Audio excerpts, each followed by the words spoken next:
Hi, James. Hi, Michael. Hi, Ron.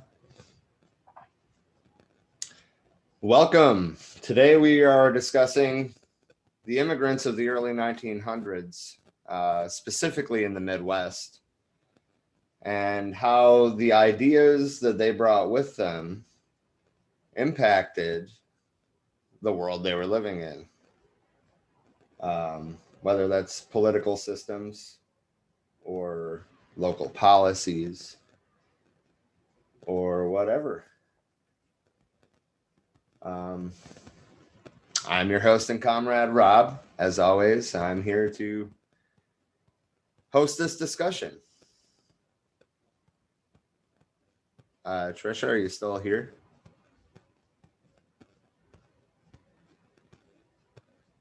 All right, I guess we'll have to introduce her in a minute. Nope, my bad. I had bumped my mute button. Yeah. Hi, I'm Trisha. My participation in this event tonight has been brought to you by marijuana products, and Speedway Unicorn Cappuccino, which I've just been calling unicorn juice. I'm jacked up on unicorn juice. Hi, welcome to the show.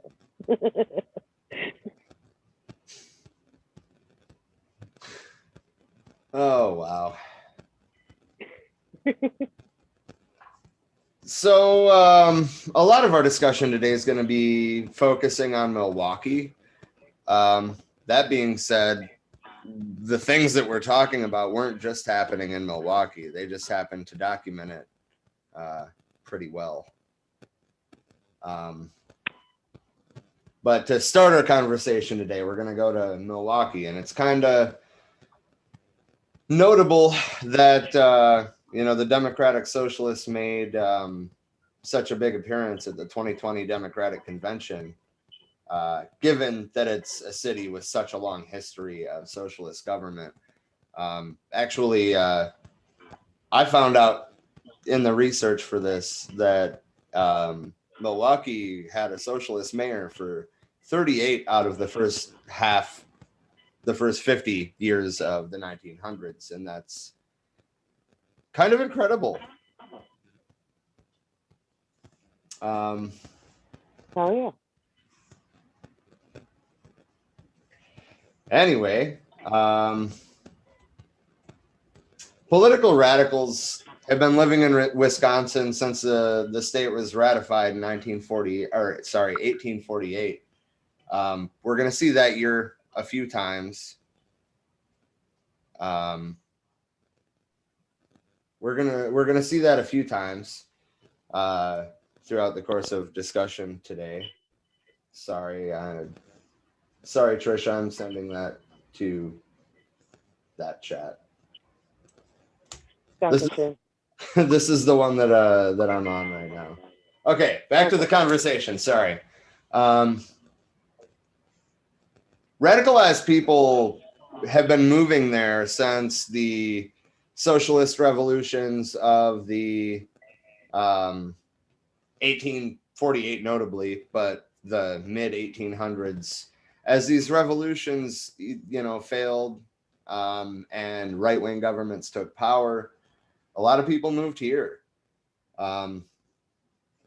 And it wasn't uncommon for employers to demand employees work 16 hours a day, 6 days a week. So some immigrants that came in that period were familiar with the work of Karl Marx. They started organizing. Paul Grotkow, I don't know if I'm saying that right, but that's how it looks, helped organize local laborers to walk out of their workplaces May 1st, 1886, as part of a nationwide strike for an 8-hour day. He was a German-born newspaper editor. By May 5th, at least 14,000 Milwaukeeans, about half of the city's voting population, had joined the protesters. They shut down every major factory in Milwaukee, except for one. And they probably could have made that one happen if the government of Wisconsin hadn't ordered the state militia to circle it and shoot anyone who approached. The workers pressed on anyway. The soldiers fired at them, ultimately killing at least 7 people, and the governor stood by the guardsmen. But this is just one story. By 1910, a plurality of voters were ready to embrace the third-party candidate. Milwaukee had a reputation as being one of the most corrupt cities in the United States.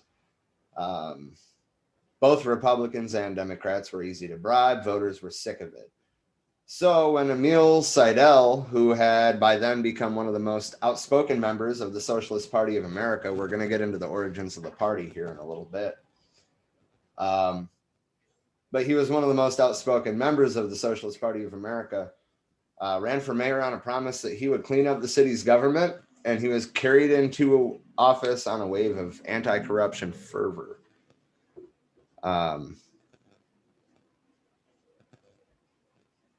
Trisha, I muted you because I was getting feedback. There you go. I was hoping that you would just notice, but I had not. I just started talking, and then you're like, "Oh, I gotta unmute you." Like, "Oh, okay." Yeah. I felt like it was a good opportunity to cut in and have something to say or something. Indeed. Well, their goal there was revolution. Absolutely. There's a quote here from one of his compatriots in his memoirs saying, "They had but one aim: to liberate the working class from the bondage of wage slavery." That doesn't fucking say it all. It's beautiful. Absolutely beautiful. That was the first, the last, and the only article of their creed and the means: workers of the world, unite. He was good at tempering his idealism with some practical considerations and focused mainly on making tangible improvements to Milwaukee while he was mayor. Like first public works department, first fire and police commissions, creating a park system, and that stuff was popular. Between 1910 and 1912, people were starting to see that the changes weren't just abstract.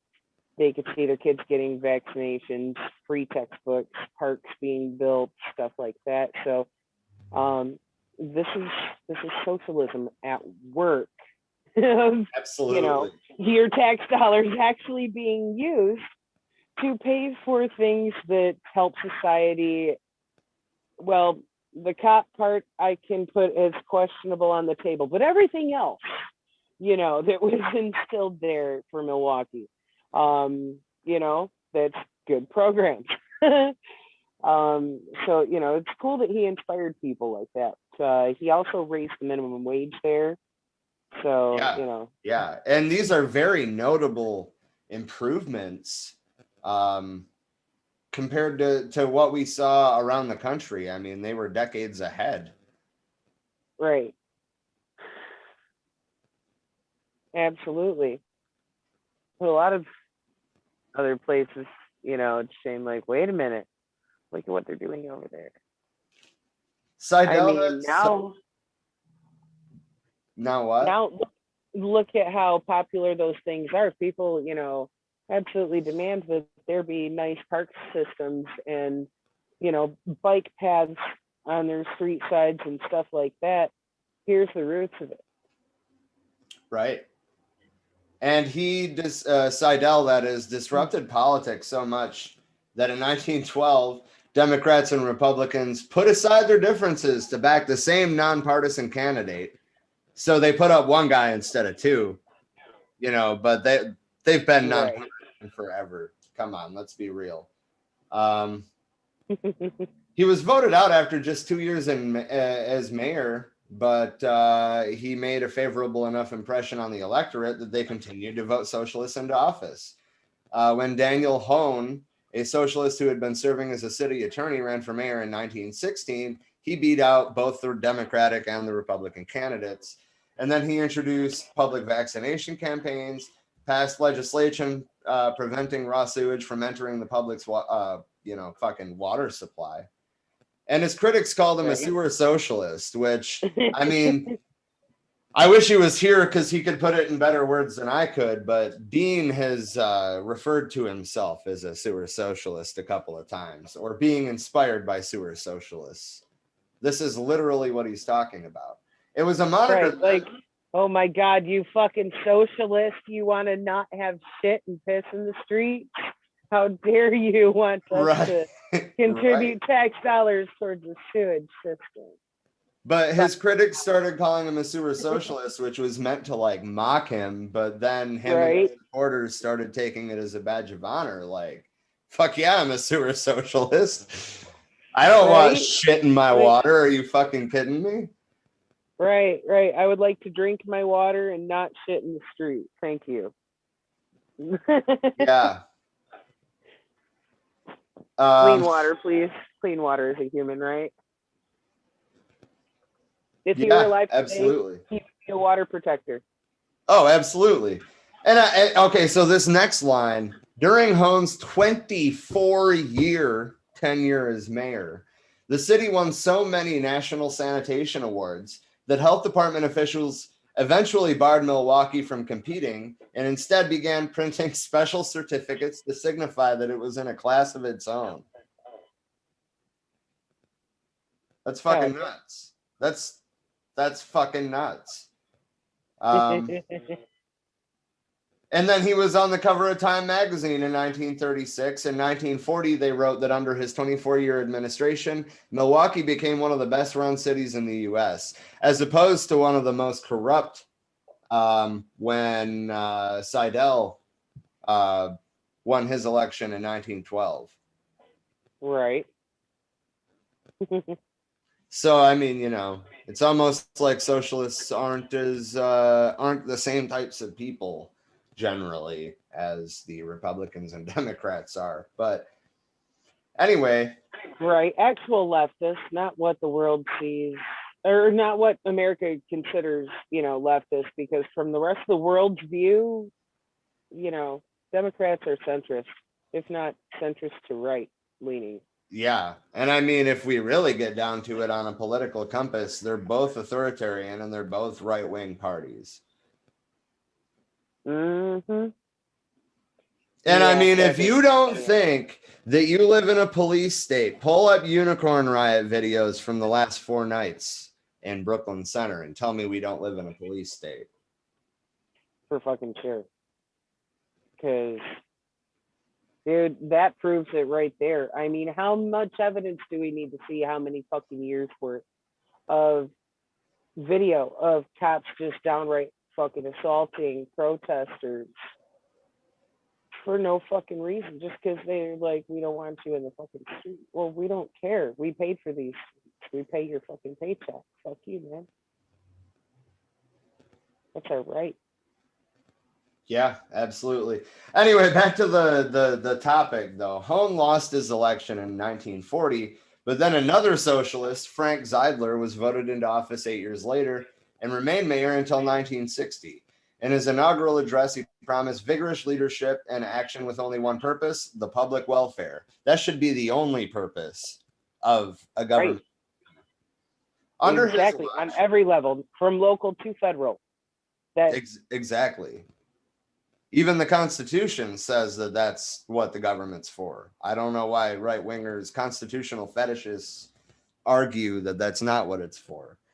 Anyway, under Zeidler's watch, Milwaukee doubled in size, and became the 12th largest city in the country. It purchased its first fire trucks, built a bunch of fire stations, expanded its infrastructure, created public housing for poor people and veterans, At a time when cities were undertaking massive urban renewal projects that often resulted in the displacement of Black residents, aka gentrification, Zeidler refused to proceed with slum clearance in Milwaukee unless integrated public housing scattered throughout the city could be provided for all displaced residents. Of course, political opponents blocked his construction plans, but it still happened anyway. Where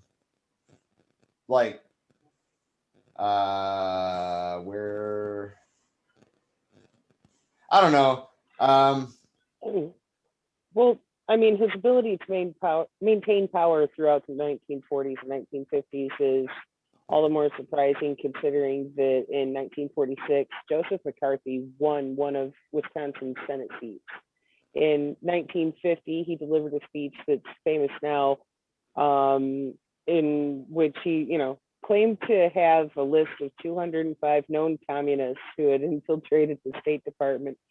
And that's the thing. I would like to even point out here that, like, that's posed in the form of a lie, because if you're a citizen of the United States, how can you possibly infiltrate your own department, your own State Department, by getting elected there?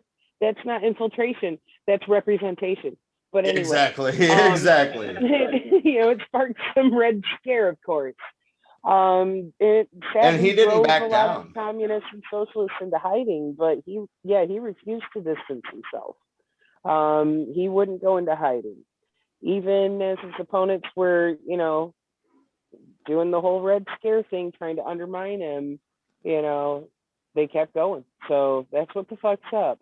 And then it's sad that at that point in time, you literally had to be worried for your fucking life simply for just publicly identifying as a socialist or a communist.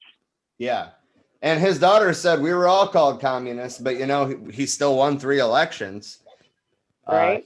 He passed away in 2006 at the age of 93. Some of his children still live in Milwaukee.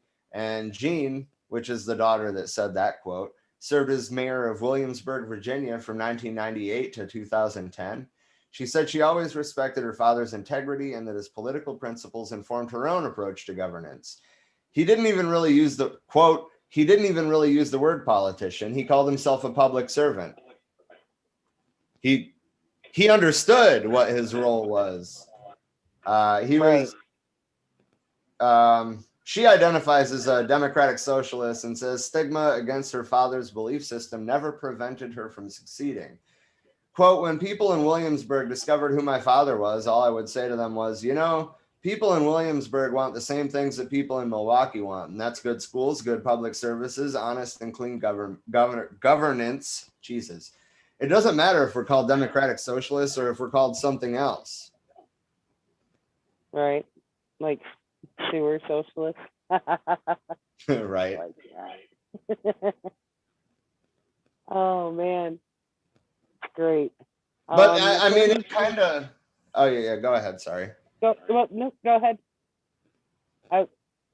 I was just saying that it lives on in local legislation and public works projects. It gave them lasting amenities like a stellar park system, but it also embodied a deep and timeless blend of pragmatism and idealism. That's from a Milwaukee Journal Sentinel article titled "Socialism Before It Was a Four-Letter Word." Another quote from that is, although they worked for real-world reforms, the socialists didn't stop there. They called their fellow citizens to a higher conception of the common good, one that placed cooperation above competition and mutualism above bare self-interest. They believed that a government based on those ideals was humanity's best hope for the future. I think it's humanity's only hope for the future. Hi, Natalie. Right. Hi, Natalie. Leanne asked if we have a schedule posted somewhere. No, we don't have a schedule posted somewhere, but we go live every Monday and every Friday at 8 p.m. Eastern. No, every Monday and every Thursday. Did I really just say Monday and Friday? I am at work at 8 o'clock on a Friday night. I am so sorry. Monday and Thursday, 8 p.m. Eastern time. Thank you. Today is not Friday. It is not fucking Friday. It is Thursday. True. So sewer socialism also lives on more explicitly in the city's local chapter of the DSA. Founded in 2016, they host several meetings, workshops, and mixers each month, and its members refer to themselves as the new sewer socialists. See themselves as the latest links in a long chain of local leftists that stretch back to include Zeidler, Seidel, and Hone. That being said, I still don't think the DSA is the end-all be-all of what I would like to see in terms of a socialist revolution, but they're definitely moving in the right direction. And as far as the DSA as an organization, they actually get out into the community and do things in most cities. Indeed.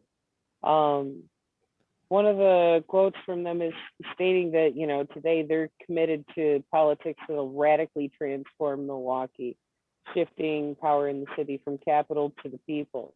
And that's what the fuck that we need to see across this entire country. Amen to that.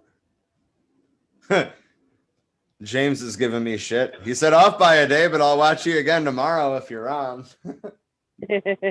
We thought about doing extra streams this week, actually, pertaining to the Dante Wright thing, particularly trying to go through the Unicorn Riot footage and amplifying the voices of, Black activists that are actually living in this situation rather than put our spin on it. But of course, we do want to talk about it from our point because, man, if that ain't a police state, I don't know what you think is. Right. It's fucking sad, dude. This is actually happening in this fucking country.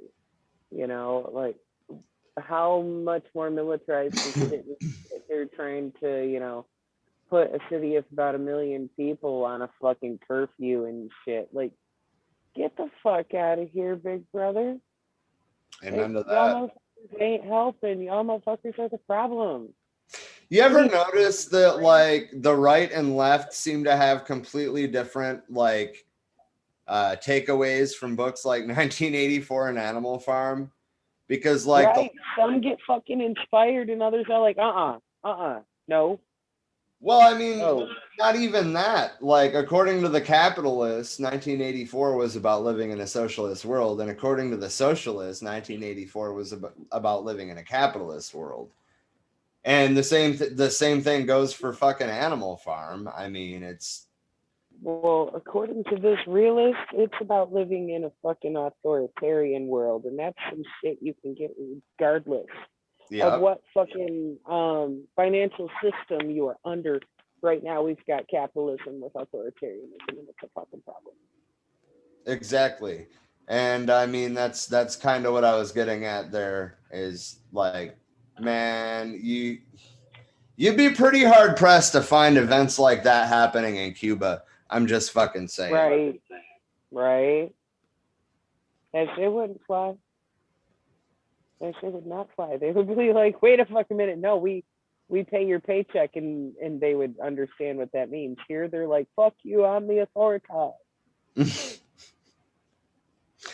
Ron said, hey, it's already Friday in China to Europe, so you aren't completely off. Okay. Right on. Thank you for the info. All right, so I'm going to move on to the next source for info, but there's a famous quote from Emil Seidel. Apparently, he wrote this in his memoirs. Quote, we wanted a chance for every human being to be strong and live a life of happiness. That's what we all want. Right?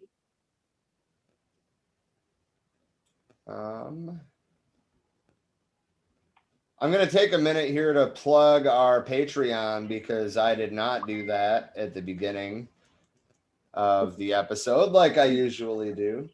But just save it for the end, but okay. we can just throw it right in the middle.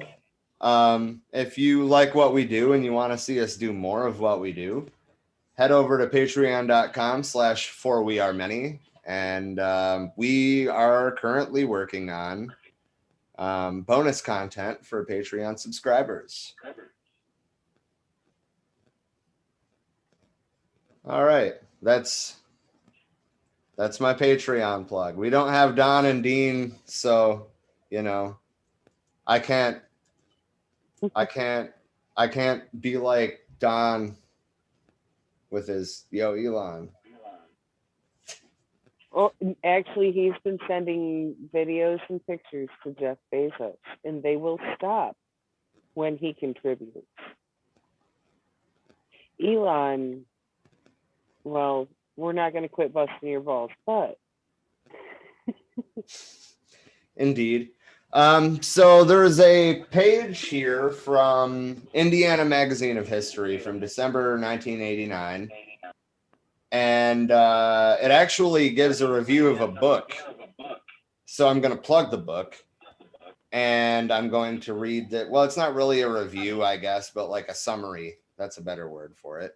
But the book is titled Socialism in the Heartland, The Midwestern Experience, 1900 to 1925, by Donald T. Critchlow.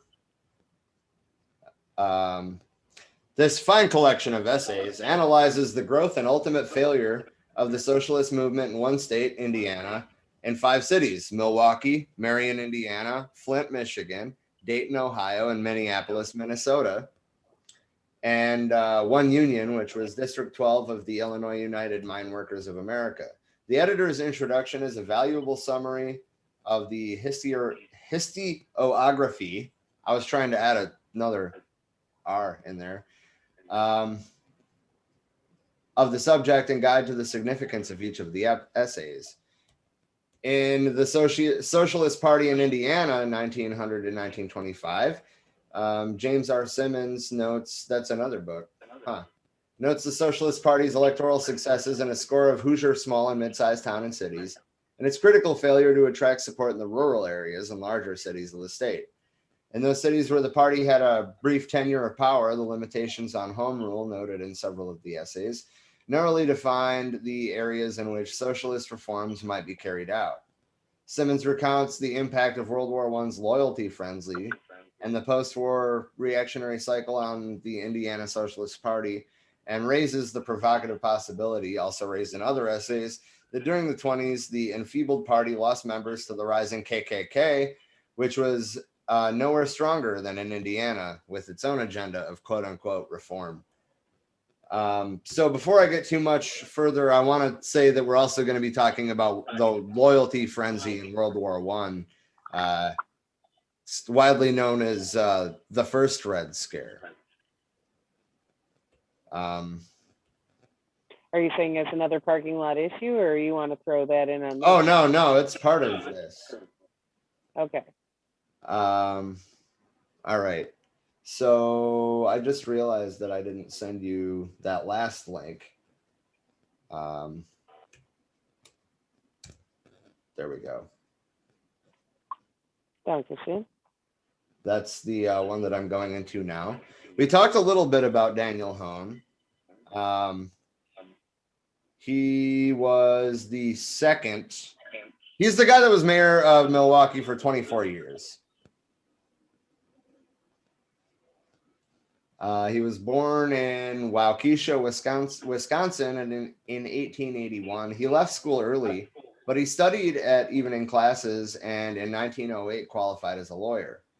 A member of the Socialist Party, Hone moved to Milwaukee, where he worked closely with Victor Berger, the editor of the radical newspaper Milwaukee Leader, in trying to persuade the city to adopt radical reforms.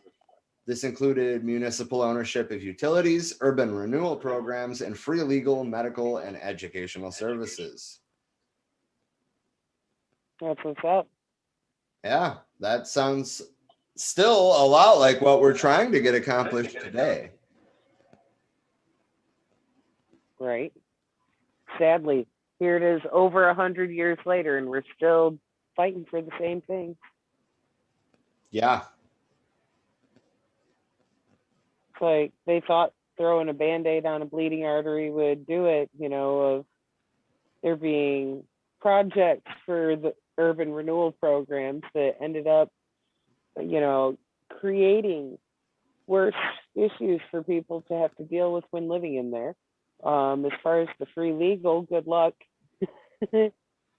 And we're still very limited when it comes to medical and educational because, seldom few people even qualify for the state covered insurance for medical. And as far as education, yes, we have K through 12 socialized, but it needs such drastic improvements in the way everything is taught that every aspect of this is a shortfall to what people were calling for over 100 fucking years ago. True that. So we already talked about Emil Seidel. He was elected mayor of Milwaukee and became the first socialist leader of a major city in the United States. That little fact, I guess I didn't put out there, but the following year, Hone became Milwaukee's city attorney.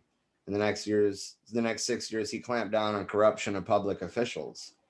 1917, he was elected as mayor. Well, technically 1916, he was elected. 1917, he took power as mayor of Milwaukee. Unlike many members of the Socialist Party, he supported U.S. entry into World War I. That's interesting.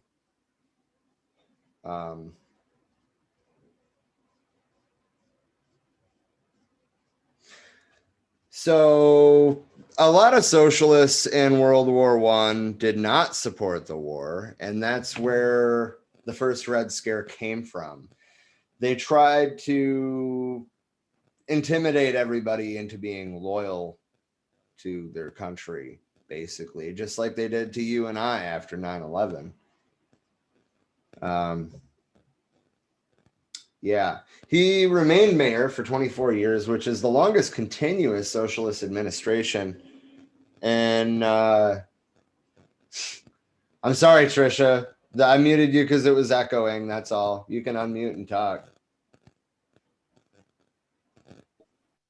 I know. I just wasn't trying to interrupt you. I know. With that note, that's why I just texted that to you. So yeah, it's all good. That's why I just stopped. Like, hey, say, okay. If it's echoing, it's echoing. Here, I'll mute. Indeed. Okay, so that's the longest continuous socialist administration in U.S. history. He brought a large number of progressive reforms, including the country's first public housing project, Garden Home, started in 1923.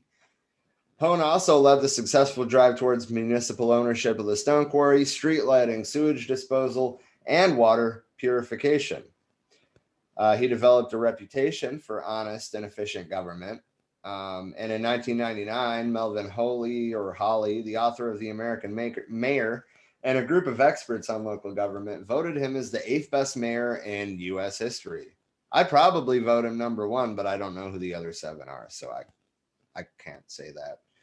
He wrote, quote, "Although this self-identified socialist had difficulty pushing progressive legislation through a nonpartisan city council, he experimented with the municipal marketing of food, back city-built housing, and in providing public market, city harbor improvements, and purging graft from Milwaukee politics. His most important legacy was cleaning up the free and easy corruption that prevailed before he took office." That being said, he was defeated in 1941 and 3 years later left the Socialist Party and joined the fucking Democrats. He ran unsuccessfully in every election that he ran in after that, two governor bids and a mayoral bid. And in 1948, he was defeated by the socialist candidate, who we already talked about, Frank Zeidler. So I think that his heart was in the right place. I don't think that his follow through was great, and I don't know why he ever would have left for the Democratic Party. Infuriating. Yeah, he went in the wrong direction there, but I can see where what he was doing, what they were trying to envision and trying to create, and we're actually on some good paths there. But like I said, follow through, not just with the rest of the people at that point in time, but since. Indeed. I mean, as a country, we've failed with that follow through. These guys can't be the only ones, who were envisioning building those things at that point in time. They just happen to be the ones right there in Milwaukee. Um, you know, and as a country, we fucking failed to Yeah. meet those standards of fucking living that people were already calling for at that point in time. For fuck's sake, some parts of Flint still don't have clean water. Just fucking remind people of that one. Yeah. And that's awful. Needless to say, that's awful. Yeah. So we're going to be backtracking a little bit. Wow. I just heard myself so loud. We're gonna be backtracking a little bit to about the 1820s. A wealthy Welsh industrialist named Robert Owen founded a communitarian colony called New Harmony in Southwest Indiana. The group fell apart in 1829, mostly due to conflict between utopian ideologies and non-ideological pioneers. But in 1841, transcendentalist utopians founded Brook Farm, a community based on Frenchman Charles Fourier's brand of socialism.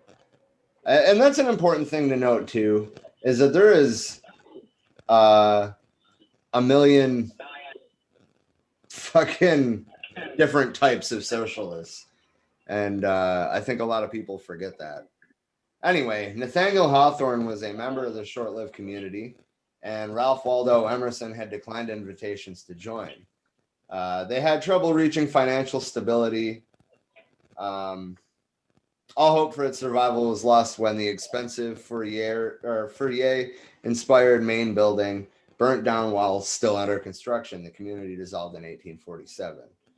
So I think that the issue with utopian socialism is that because there was no state, there was no funding. Like you can't just have one wealthy guy. Well, I mean, in today's society, you literally could have just one wealthy guy fund it, but that was a little different back then.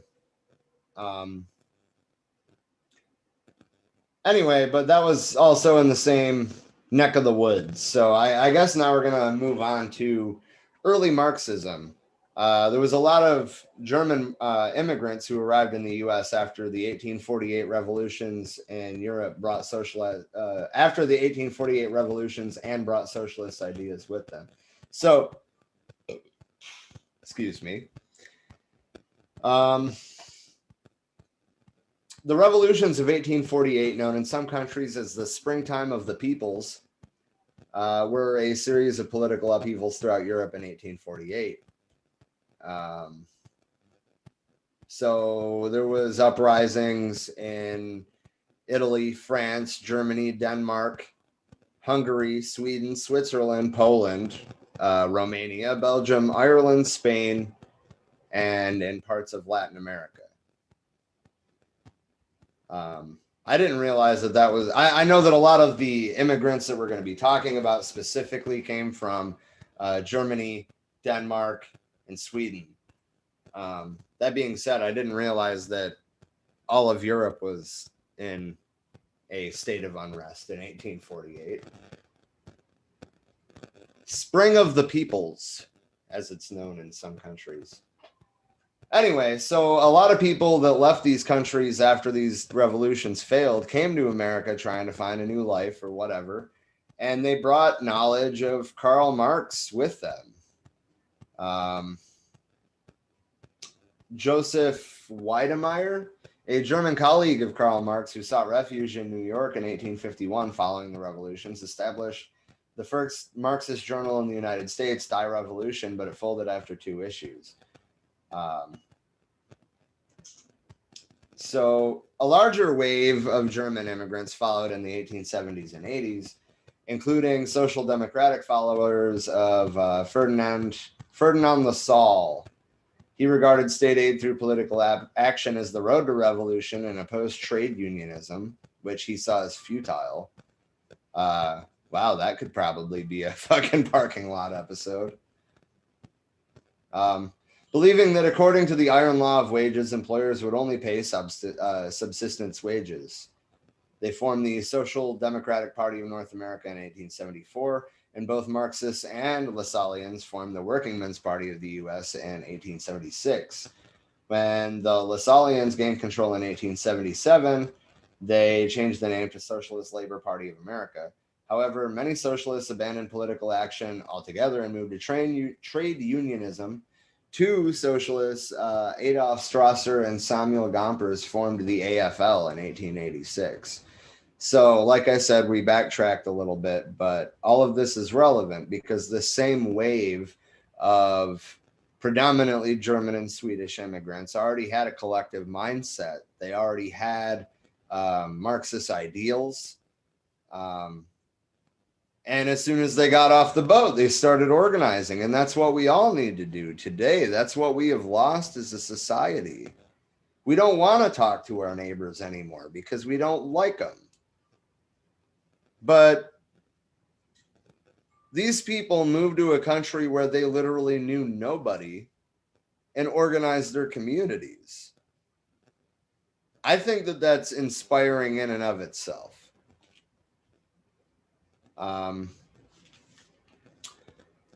Anyway, so bringing to light the resemblance of American parties' politics to those of the Lassalle, Daniel De Leon emerged as an early leader of the Socialist Labor Party. He also adamantly supported unions, but criticized the collective bargaining movement within the U.S. at a time, favoring a slightly different approach. Weird, there was leftist infighting in the fucking 1800s. Who would have thought? That's an old tradition, ladies and gentlemen. The resulting disagreement between De Leon's supporters and detractors within the party led to an early schism. De Leon's opponents, led by Morris Hillquit, left the Socialist Labor Party in 1901 as they fused with Eugene V. Debs' Social Democratic Party and formed the Socialist Party of America. That being said, I'm going to take this moment to let everybody know what we're doing for next Thursday's stream. Again, that is Thursday, not Friday. And that is at 8 p.m. Eastern time. It'll be on podcast platforms the next day. The next Thursday's episode is going to be about Eugene V. Debs, the IWW, and the origins of the IWW and the origins of the Socialist Party of America. The reason those things are combined into one is because Eugene V. Debs is a key figure in all of them. Anyway, so the first socialist to hold public office in the U.S. was Fred C. Hack, a owner of a shoe store in Sheboygan, Wisconsin. He was elected to the city council in 1897 as a member of the Populist Party, but soon became a socialist following the organization of Social Democrats in Sheboygan. He was reelected alderman in 1898 on the socialist ticket, along with a local baseball manager, and he served on the city council for 16 years, advocating for the building of schools and public ownership of utilities. He was recognized as the first socialist office holder in the U.S. at the 1932 Socialist Party convention held in, you guessed it, Milwaukee. And then there is one of the first general strikes in the U.S., 1877, St. Louis General Strike, was largely organized by the Knights of Labor and the Marxist-leaning Working Men's Party, the main radical political party of the era. When the railroad strike reached East St. Louis, Illinois, in July 1877, the Working Men's Party led a group of approximately 500 people across the river in an act of solidarity with the nearly 1,000 workers on strike. Man, I didn't know about almost any of this until starting this. You have anything you want to say, Trisha? All right. Oh, hey. There you are. My mic was muted still. Well, honestly, I love the solidarity that they were showing there. Marching across the river to stand with the workers, because that's the kind of solidarity that we need to see across the board. When it's workers' rights, human rights, regardless of the case, we need to see solidarity with people in the streets going, wait a minute, no. We're going to stand together, because seriously, the shit that we are dealing with right now when it comes to workers' rights specifically, it's absolutely fucking abhorrent that so many companies can get away with the shit that they're doing. And if we had that kind of solidarity right now, you know how many fucking things we would be changing within the labor force, within even the unions themselves. But I digress. Back then, the Socialist Party had formed, some strong alliances with a number of labor organizations because they had those similar goals. In an attempt to rebel against the abuses of corporations, workers had found a solution, they thought, with collective bargaining, of, banding together and even forming these unions and striking, halting the production and forcing management to meet their demands. But from Daniel De Leon's, early proposal to organize unions with a socialist purpose, the two movements became closely tied. So they shared as one major ideal the spirit of collectivism, both in the socialist platform and in the idea of collective bargaining. So, they were laying the groundwork there, things that we absolutely can actually use to, improve things. But honestly, you know me, I'm a fucking Marxist. I say seize the shit, because amen to that. The collective bargaining, even as far as you can get with that. Look at our parents' generation had gotten 50 leaps forward with that shit, and actually had amazing wages and benefits and the whole fucking 9 yards. And they punched the shit right the fuck back down about a decade ago, and started, letting go of everybody a little at a time, the ones who were high paid and had seniority, and hiring people in of our ages that, were willing to work for $15 to $17 an hour instead. That's how far collective bargaining got you. A couple of generations of people doing good, and then bam, they fucking knocked the wages back down. So my advice is just seize the damn companies, make them worker owned, where you're actually getting your fair share of those profits as an equal share owner. The only way that you're actually properly getting paid for your labor, for your time, for your skills, is if you're getting an equal cut of the profits produced by your labor. Because right now, if you have a job working in a shop and there's a bunch of other motherfuckers above you in upper management sitting in a suit, fucking drinking their cognac in their fucking office, they want you to think that they are paying you to do a job. But the fact of the matter is, you're the one coming in there, doing all the work, producing all of the things that they need you to produce in order to sell to make any fucking money. And what are they producing? Not much, maybe a little bit of a paper trail, probably a cocaine trail too. And you're the ones producing all the goods. If you want to get down to the nitty fucking gritty of it, you're the one paying them. You are paying them to sit on their asses in an office and tell you what to do. The wealth is like $50 trillion in the working class, like, I mean, I agree. I don't think collective bargaining is enough. That being said, if you ever have the opportunity to as your workplace, I do say do it because it will improve your life. But it's not enough on its own. Yes, absolutely unionize, because coming together is something that we are absolutely, in need of. But you need to take it further than what unions have limited themselves to doing so far because of problems with them being run in the same manners as our fucking government, which is obviously faulty. There's so much further that you can take that when it comes to demanding actual workers' rights.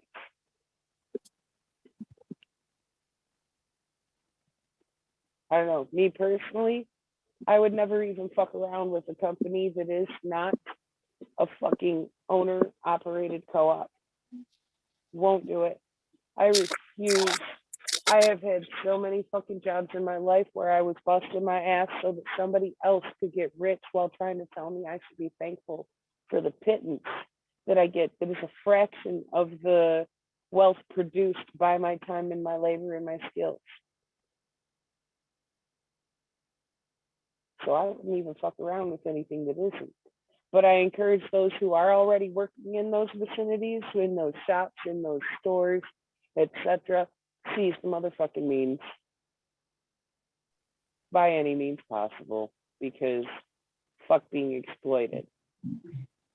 Amen to that.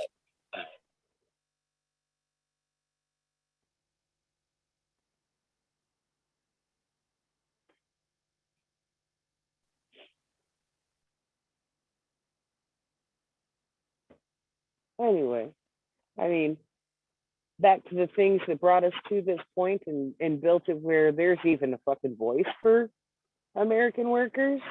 Let's rewind again. 1869. Uriah Stevens founded the Noble and Holy Order of the Knights of Labor. And I'm sorry to interrupt you, but I just want to plug that we did a piece on the Knights of Labor. It's available on podcast platforms. It's on YouTube. It's on Facebook. Yes, it is. And it'll go into much more depth than I'm going to right now. Just, to give them a shout too, as far as those roots being planted there that actually led to this, because they were creating a sense of solidarity of one enormous union of workers. It really laid the groundwork for it. In 1886, a convention of delegates from 20 different unions formed the American Federation of Labor. That too brought together 4 million people. Think about that at that point in time. As far as back when medical. Right. At that point in time, for population numbers, that was pretty hot. I just got one more thing about another thing that we have on the to-do list, so to speak, is a piece just like this on the AFL and its evolution into what is now a liberal union, a palatable by the ruling class union known as the AFL. Right. But we do want to talk about the radical. So I just wanted to say that. Yes, absolutely. But yeah, the socialist movement, it gained strength from its ties to labor, plain and simple. That's at the very foundation of Marxist ideals in the first place, is workers' rights, and being socialist, meaning, not only those aspects applying to your work, but to your community of fucking take care of each other. Damn it. Amen to that. That is where we gain our strength. That is where we gain, is in our fucking solidarity, because we outnumber them. And I love to remind people of that. We fucking outnumber them. I reminded Sean of that earlier too. You know where she works, and I was like, you outnumber them. greatly. Keep it in mind. 'Cause, Right, absolutely. they've got their own network of, discussing issues within that corporation. And I'm like, man, I mean, you could go either way with it of a class action lawsuit or just seize the motherfucking names. Anywho, I digress. Anyway, not all of the immigrants were also early anarchists that came. Oh, You were breaking up really bad there, but I heard immigrants and anarchists, and I know you can't see it, but I'll put a fist in the air. yeah. Actually, if you want to scroll down to early anarchists, is kind of what I was getting at. But Okay. the point is that a lot of these anarchist organizers that came over at the same period of time. As leftist revolutions failed in Europe, they came here to try to start to build something new.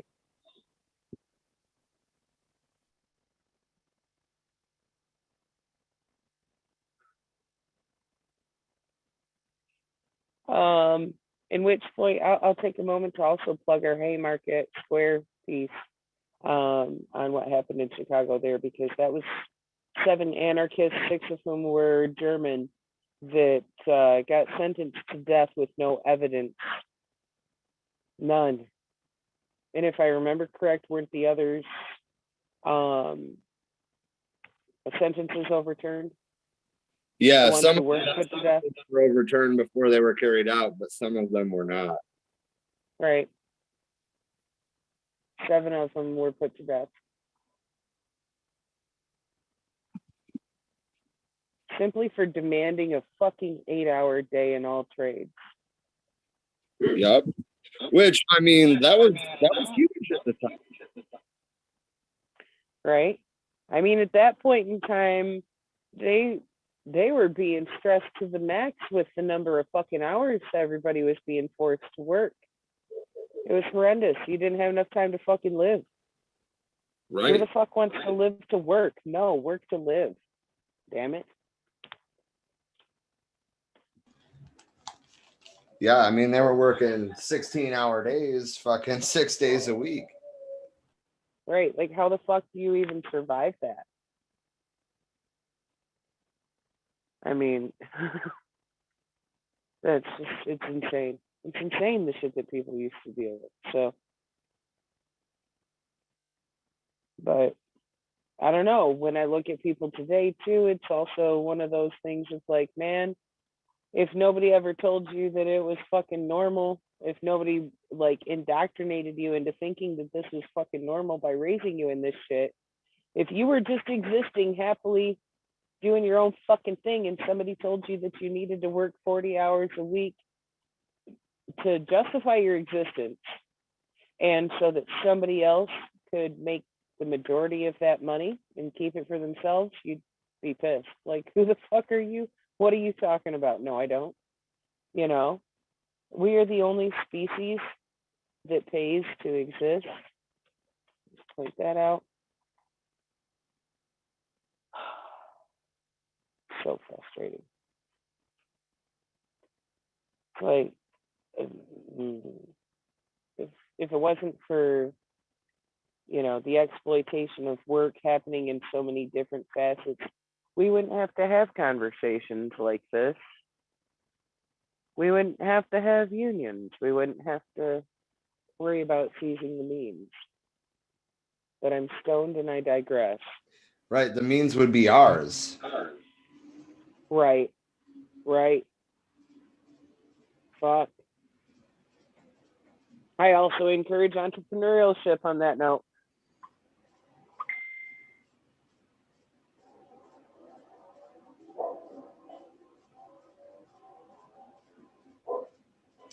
All right, so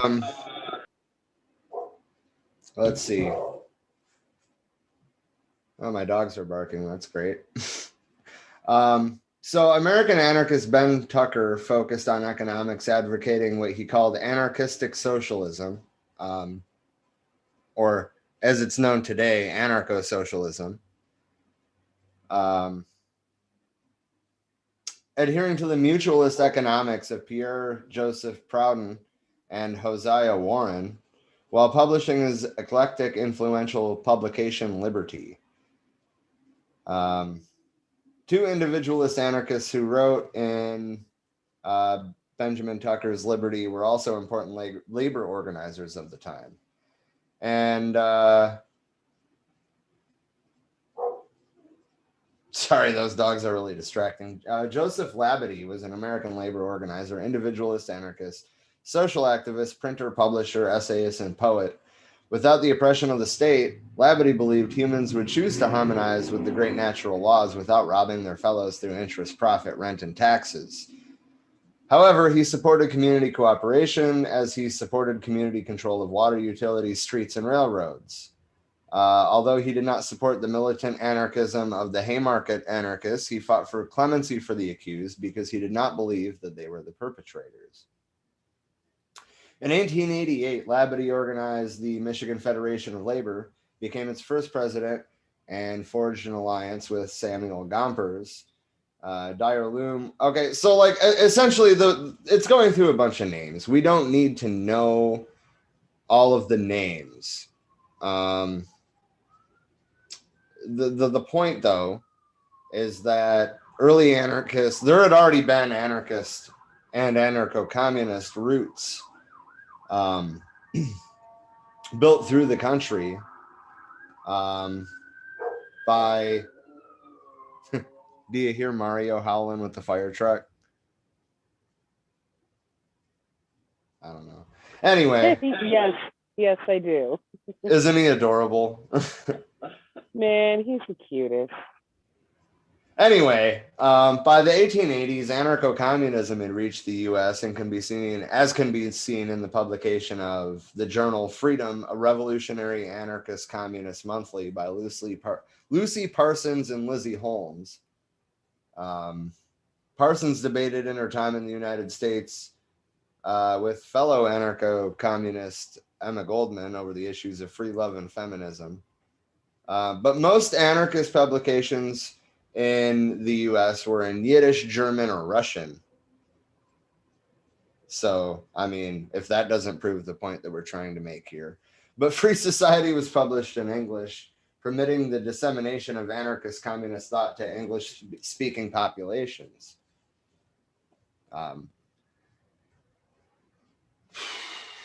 So Bertman and Goldman soon came under the influence of Johann Most, the best-known anarchist in the United States and an advocate of propaganda of the deed, or violence carried out to encourage the masses to revolt. Actually, I'd like to have a discussion about propaganda of the deed at a later date, but not right now.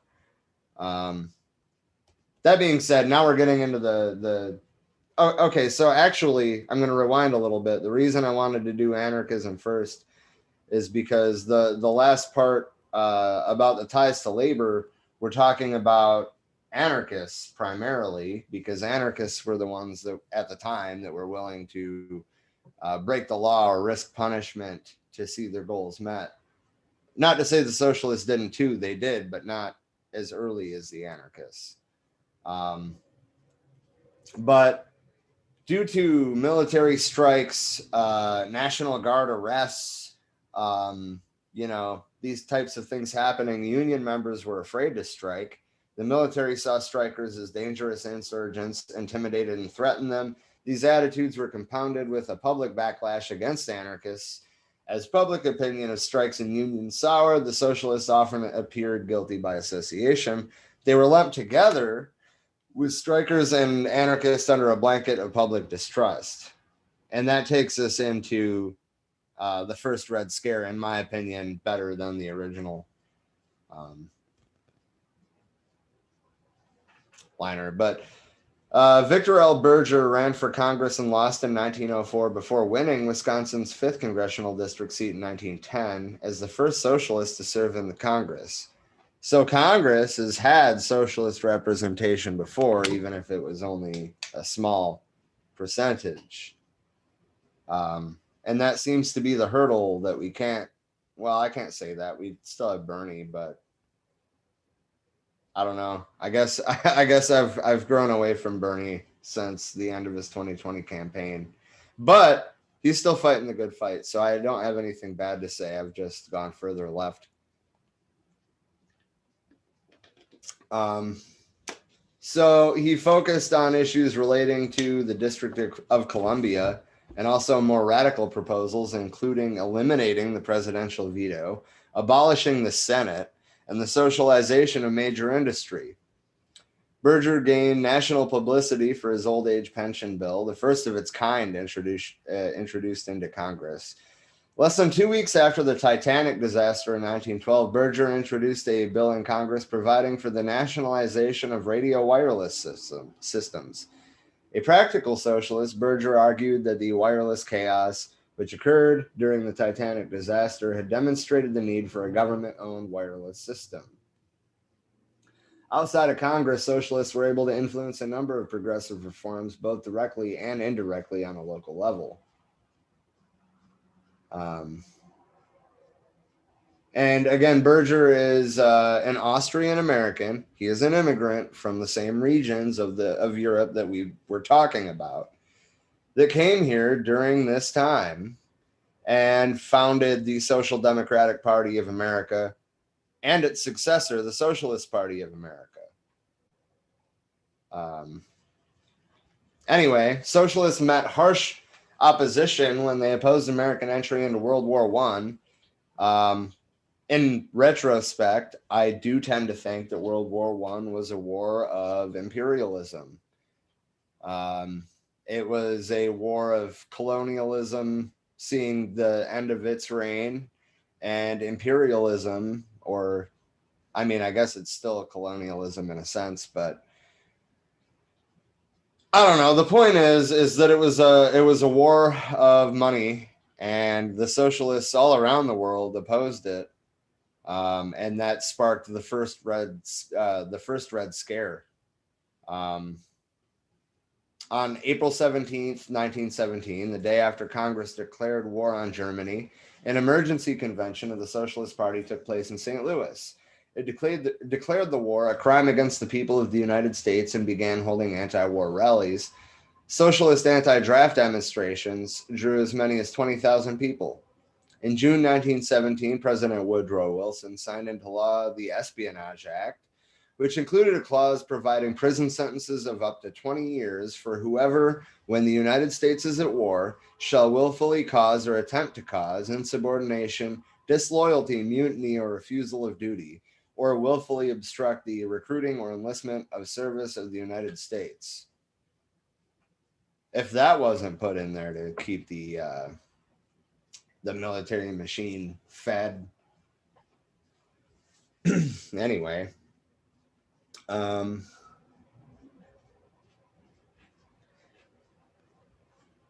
Archibald E. Stevenson, a New York attorney with ties to the Justice Department, probably as a volunteer spy, testified on January 22nd, 1919, during the German phase of the subcommittee's work.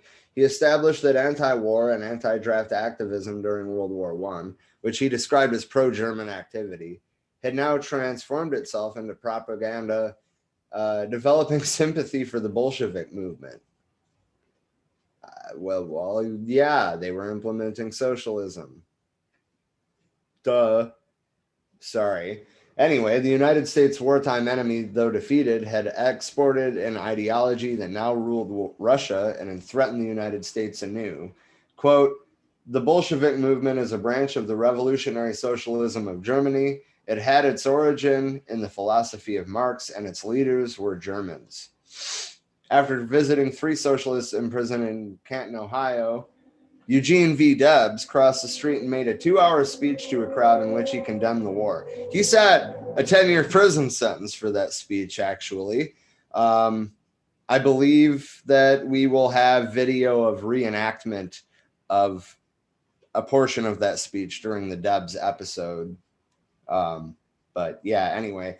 He was immediately arrested and soon convicted under the Espionage Act. During his trial, he did not take the stand nor call a witness in his defense. However, before the trial began and after his sentencing, he made speeches to the jury. And a quote that they threw in here is, "I have been accused of obstructing the war. I admit it. Gentlemen, I abhor war. I have sympathy with the suffering, struggling people everywhere." He also uttered what would become his most famous words. Quote, "While there is a lower class, I am in it. While there is a criminal element, I am of it.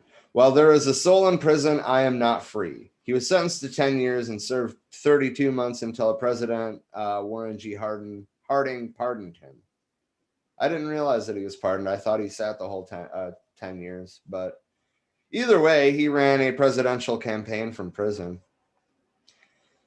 During the war, about half the socialists supported the war, most famously Walter Lippmann. He was an American writer and political commentator. So, of course, you know, he supported the war.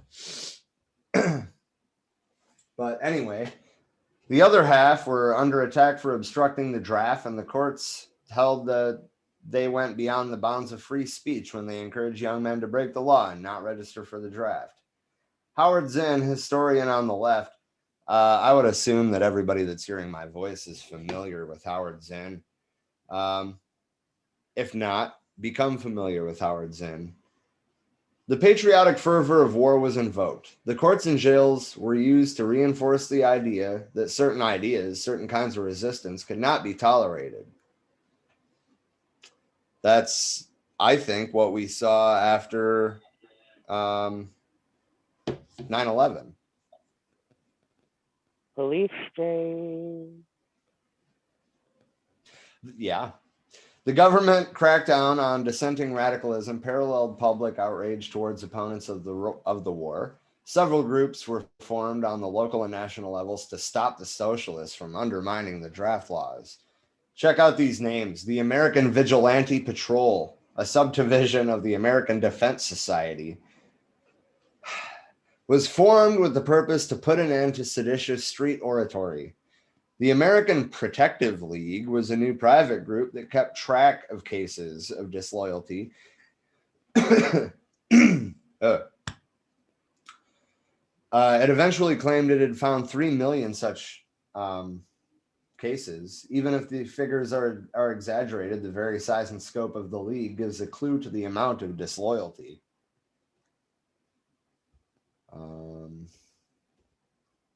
The press was also instrumental. I'm not going to go through any of these quotes. You all know what the fucking New York Times said about it.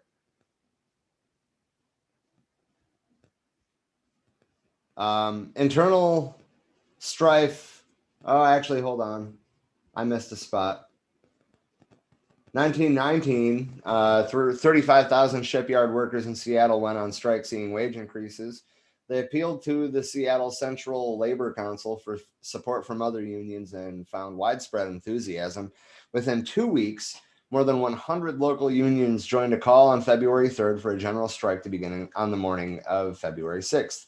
The 60,000 total strikers paralyzed the city's normal activities like streetcar service, schools, and ordinary commerce, while their general strike committee maintained order and provided essential services like trash collection and milk deliveries.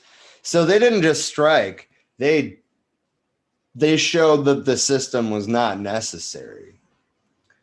The national press called the general strike, quote, Marxian and a revolutionary movement aimed at existing government. Duh. Anyway, through the leadership of the AFL, though the leadership of the AFL opposed the strike in the steel industry, 98% of their union members voted to strike beginning September 22nd, 1919. It shut down half the steel industry. After strike breakers and police clashed with unionists in Gary, Indiana, the U.S. Army took over the city on October 6th, and martial law was declared. Over a strike, martial law was declared. We've been a police state. National Guardsmen leaving Gary after federal troops had taken over, turned their anger on strikers in nearby Indiana Harbor, Indiana. Internal strife caused a schism in the American left after Vladimir Lenin's successful revolution in Russia. Lenin invited the Socialist Party to join the Third International. The debate over whether to align with Lenin caused a major rift in the party. A referendum to join Lenin's the Third International passed with 90% approval, but the moderates who were in charge of the party expelled the extreme leftists before this could take place. It passed with 90% approval. That means it fucking passed. Anyway, they expelled members. The expelled members formed the Communist Party of America and the Communist Labor Party. The Socialist Party ended up with only moderates left at 1/3 its original size. The Communists organized the Trade Union Unity League to compete with the AFL. By August 1919, only months after its founding, the Communist Party of America or Communist Party USA, claimed 50 to 60,000 members. Members also included anarchists and other radical leftists. In contrast, the more moderate Socialist Party of America had 40,000 members. So that's where a lot of the infighting on the left started. That is, I think, in American politics, the branch between the Marxist-Leninists and the Marxists is a key moment. That's where the left fractured. That's where we stopped winning elections. That's where we stopped accomplishing anything. And frankly, I mean, it sounds like the leadership, the moderate leadership, should have never been the leadership of the Socialist Party. They destroyed the left. The referendum to join the Third International passed with 90% approval. There should have been no opposition to that at all. Anyway, that's about it out of this piece, because now we're getting past the 20s. So I'm going to send, I'm going to put this in the comments as well, actually. There's the link for the next one. And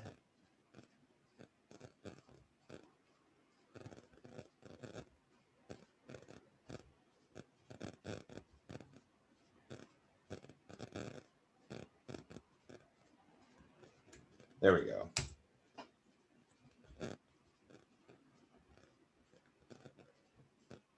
All right, so this piece is really good, and frankly, I'm not reading an 18-page pamphlet on the air. We are going to be covering key points.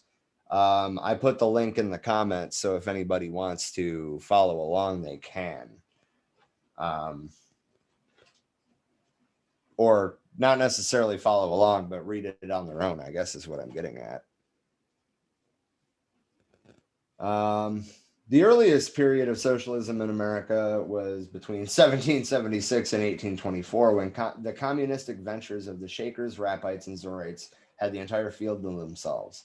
Obviously, that's not too relevant, but it's one of 7 periods. So, I mean, I'm just going to read the 7 periods. From 1825 to 1828, when Robert Owen made America the theater of his attempts to put his utopian socialist dreams into practice by communistic experiments. We talked about that a little bit as a lead-in. 1841 to 1847, the period when Fourierism, there we go, swept over the country as a craze, leading to the establishment of a great number of communities, all of them doomed to fail within a brief time. And then 1847 to 1856, when Wilhelm Weitling was the moving spirit in trying to organize systematic socialistic agitation. 1857 to 1888. This period of time seems to have been devoted to the effort of the immigrant socialists, particularly from Germany, to spread the tenets of socialism, more particularly of social democracy, but unfortunately without getting the Yankee ear.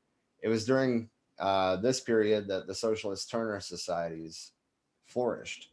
Then 88 to 97, the period is designated as the gestation of socialism as native to American soil. It mentions a couple of books.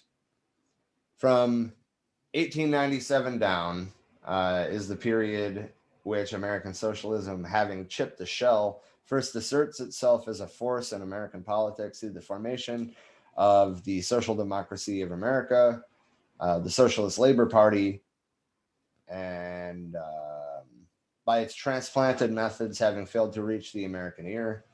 Two factors which helped prepare the field for the new party were the agitation work of Eugene V. Debs and the proselyting, I probably butchered that, whatever, powers of editor J.A. Wayland, successively, of the coming nation, and the appeal to reason. So chapter 5 of this book, which is pretty much what this excerpt is the pioneers of scientific socialism. Their influence on the succeeding growth of the socialist movement in America is hard to estimate, as that growth is very slow. For years, it seemed as if nothing would take root among Americans. But I mean, that led to fear because they didn't understand it. So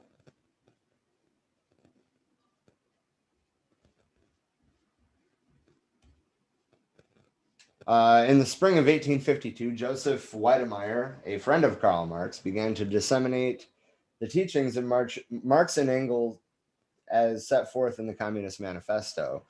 In order to do this better, he began a publication of a monthly magazine in the German language, which he called The Revolution. The first number was especially notable through containing a specially contributed article by Marx. The magazine could not have been more short-lived, as the second number never made its appearance. Wow. Weidemeyer had the financial assistance of a German merchant, but the magazine was found too expensive to continue. He moved to St. Louis, though. That's why that was relevant. He is a name that we heard earlier on.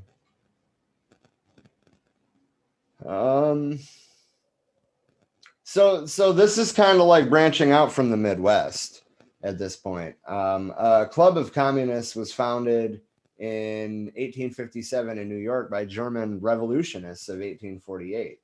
It did considerable propaganda work, and on the following year arranged a memorial meeting in honor of the Paris June Revolution of 1848 with an attendance of 1,000 men of various nationalities. And then in 1865, followers of LaSalle were attempting to organize, and they succeeded 3 years later. In 1866, a Congress of National Labor Organizers was held in Baltimore, and a socialist delegate named Schlegel made an unsuccessful effort to create a political labor party. So it started off as clubs. It was these immigrants in the Midwest that actually started, successfully organizing entire industries and winning offices.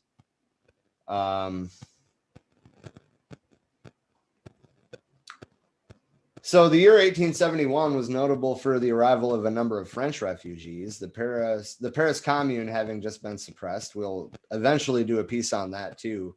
We started putting the piece together, but man, there is a lot that happened during the days of the Paris Commune. But Karl Marx and Frederick Engels called it a real example of the dictatorship of the proletariat. And I actually have a book about it that maybe one of these days we'll do it for our book club. But anyway,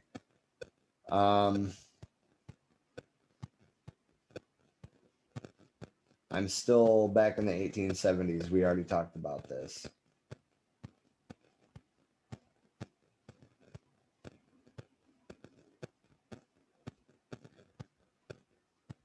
Actually, I don't think there's a whole lot that we have to read out of this. It just goes into a lot more detail than we already did. But as I said, I'm not going to read an 18-page excerpt from a book on the air. So I guess we can just go into the discussion segment now. Does anybody in the comments have any questions or comments or?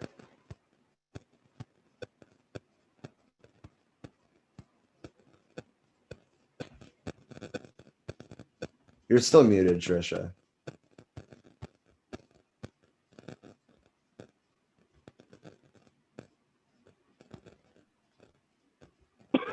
Don't mind me. I'm over here hitting my dab pen. Oh man.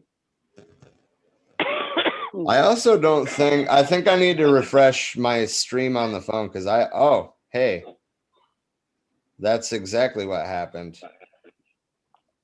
What's up? My stream on my phone hadn't updated in a long time, and then I refreshed it. And now I see a bunch of comments that I was missing.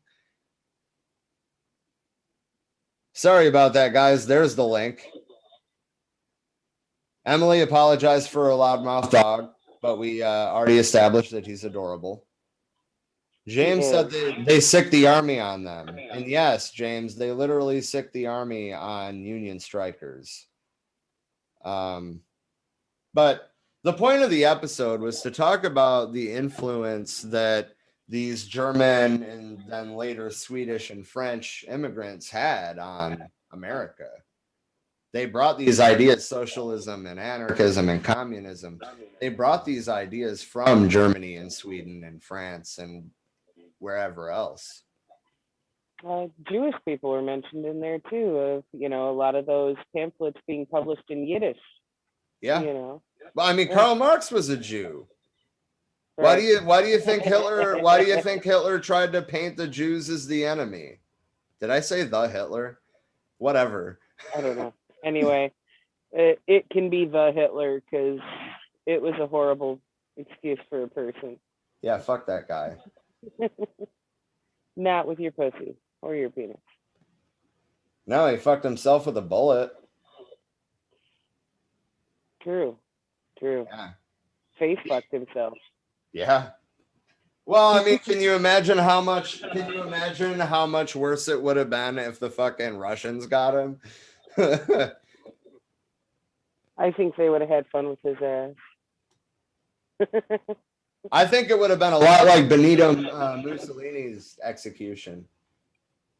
Yeah, probably. So I'm going to give you guys in the comments another couple of links that we used as sources for this. There's a lot more. Well, I'm going to give you the Wikipedia article anyway. But a lot of information came from that. And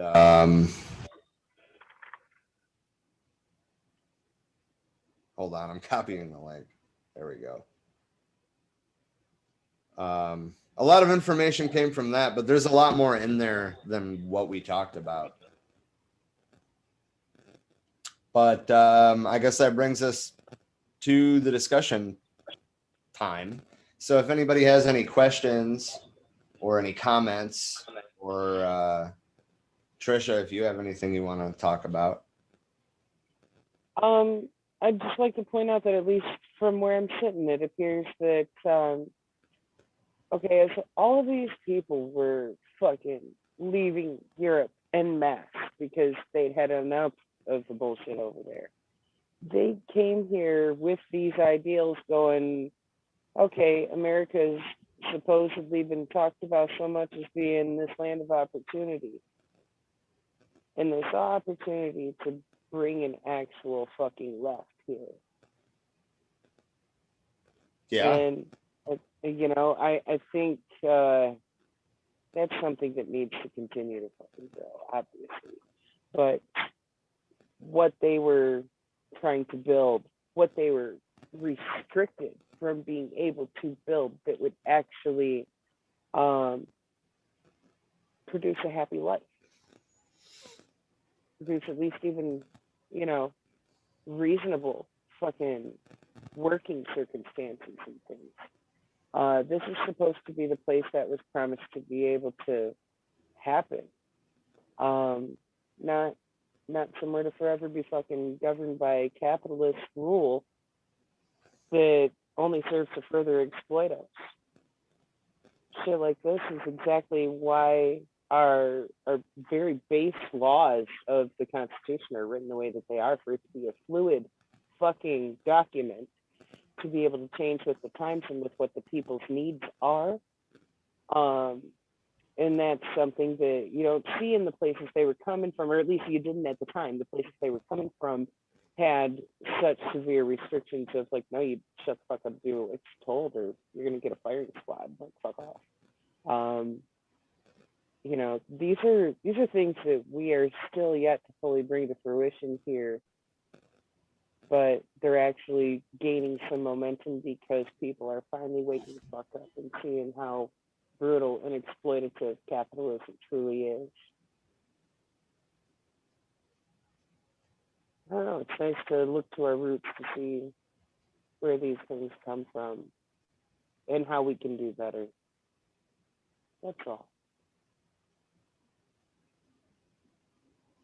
Seize the means and the country. Amen to that.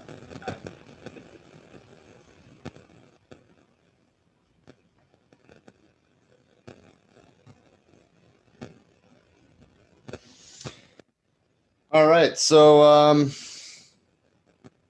ironically here, I think that it's time to wrap up this stream, but Trisha, if you're down, I mean, we might be able to go right back on doing what we had talked about doing the other day.